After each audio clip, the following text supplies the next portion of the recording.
प्रधानमंत्री आवास योजनार सर्वे तालिका प्रकाशित।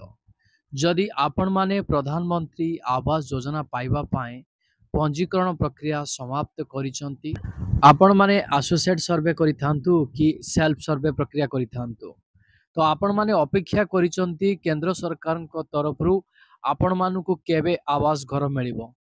तो यह नहीं सरकार तरफ रही बड़ अपडेट। वर्क ऑर्डर हिताधिकारी मानक पई केबे जारी करा जिवो। जदि आपण प्रधानमंत्री आवास योजना पई योग्य अटंती, प्रधानमंत्री आवास घर पाइबा पई इच्छुक अछंती, ताहले एही खबर आपण मानक पई गुरुत्वपूर्ण अटे। प्रधानमंत्री आवास योजना देखंतु यह प्रत्येक व्यक्तिंको स्वप्न। तांकर निजस्व घर करी रहिबा उचित, जेउथिरे से एवं तांको परिवार एक सुरक्षित एवं सुखी जीवन यापन करि परिबे। किंतु आज मध्य देश रे लक्ष लक्ष गरीब परिवार अछंती जो मानकर स्थायी घर नाही, सेमानंकु कच्चा घर किंबा कुड़िया रे रहिबाकु पडुची।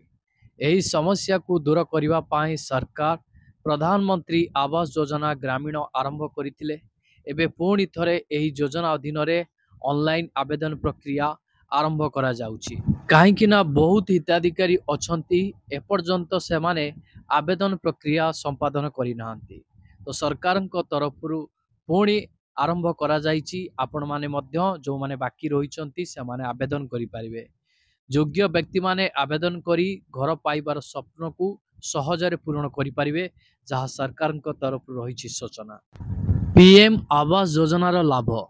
प्रधानमंत्री ग्रामीण आवास योजनार सबुठारु बड़ लाभ हेउची गरीब एवं बासहीन परिवार को स्थायी घर निर्माण पाई 1,20,000 टंकारु 1,80,000 टंका रो आर्थिक सहायता सरकार तरफरु मिलिबो।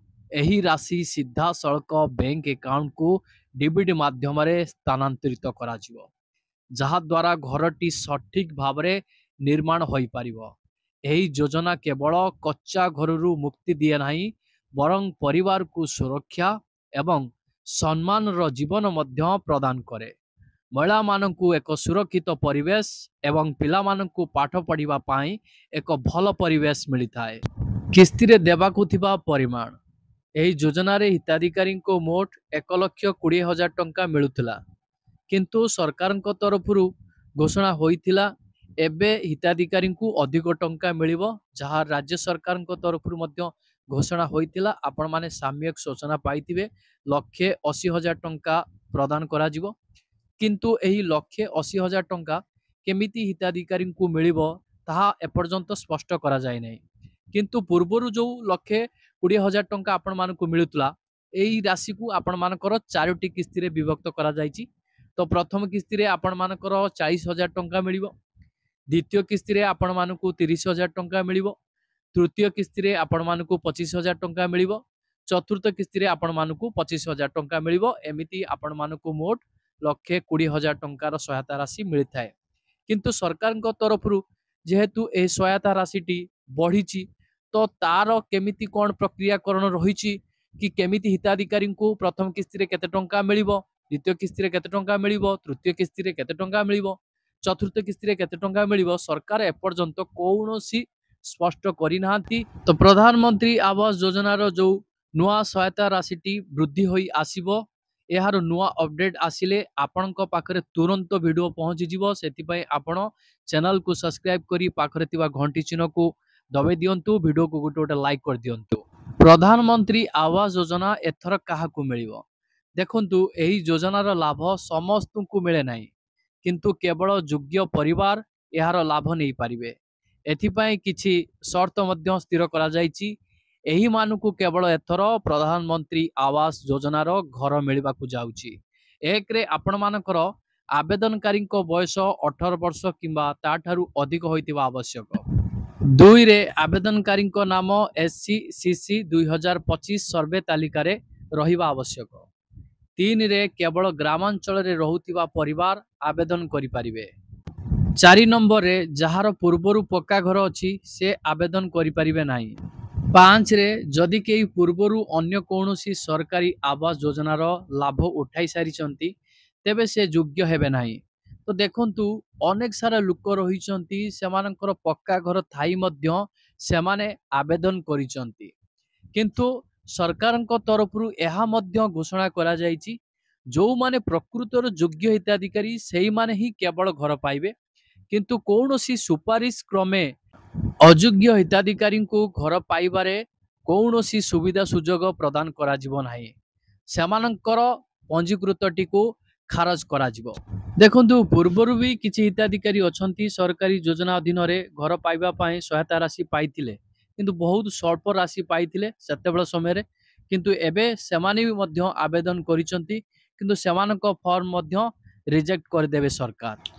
6 रे आवेदनकारी आधार कार्ड एवं बैंक अकाउंट थिबा बाध्यतामूलक जदि आपण मानकर आधार कार्ड टी जदि अपडेट करि नथिबे किंबा आपण मानकर बैंक अकाउंट को जदि अपडेट करि नथिबे ताहाले आपण माने प्रधानमंत्री आवास योजना रो जो सहायता राशि सरकार तरफ प्रदान करा जिवो आपण माने प्राप्त करि परिबे नाही सेति पई आपण मानकर आधार कार्ड टी को अपडेट रखंतु ता सहित आपण मानकर बैंक अकाउंट को अपडेट रखिबा उचित नहले सरकार जो डीबीडी माध्यम रे टंका पठेइबे आपण को अकाउंट को टंका आसी परिबो नाही। 7 नंबर रे अनुसूचित जाति जनजाति बीपीएल परिवार विधवा महिला राशन कार्ड धारी एवं विकलांग मानकु प्राथमिकता दिया जिवो जहाँ सरकार तरफ सूचना रही तो जो मानक पाखरे गोटे राशन कार्ड रही तो सेमानक पाई सबुठु गुरुत्वपूर्ण कथा हला सेमानकु सरकार इम्पोर्टेंस देबे जहाँ पाखरे राशन कार्ड नाही आपण योग्य होइतिले मध्य प्रधानमंत्री आवास घर पाइबा पाए असुविधार सम्मुखीन होई पारंती।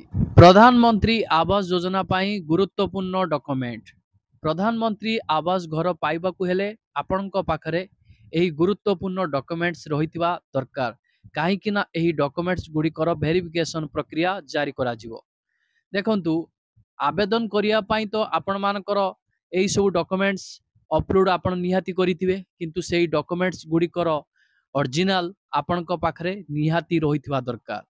1 रे आपण मानकर आधार कार्ड 2 रे आपण मानकर राशन कार्ड 3 रे ठिकाना प्रमाण 4 रे बैंक पासबुक 6 रे पासपोर्ट आकार फोटो 7 रे आपण मानकर आधार सहित लिंक होइतिबा मोबाइल नंबर 8 रे आपण मानकर आधार कार्ड बैंक अकाउंट सहित लिंक होइतिबा दरकार 9 रे आपण को बैंक अकाउंट रे डीबीटी सचल होइतिबा दरकार जहा फल रे स्थानांतरित होई परिबो सहायता राशि टंका। जो माने एपर्यंत प्रधानमंत्री आवास योजना पाई आवेदन करि नांती आपण माने चाहिए ऑनलाइन प्रक्रिया रे आवेदन करि परिबे निजर मोबाइल माध्यम रे। देखंतु ऑनलाइन रे आवेदन करिवार प्रक्रिया बहुत सहज कौनसी योग्य व्यक्ति घरु एहा करि परिबे।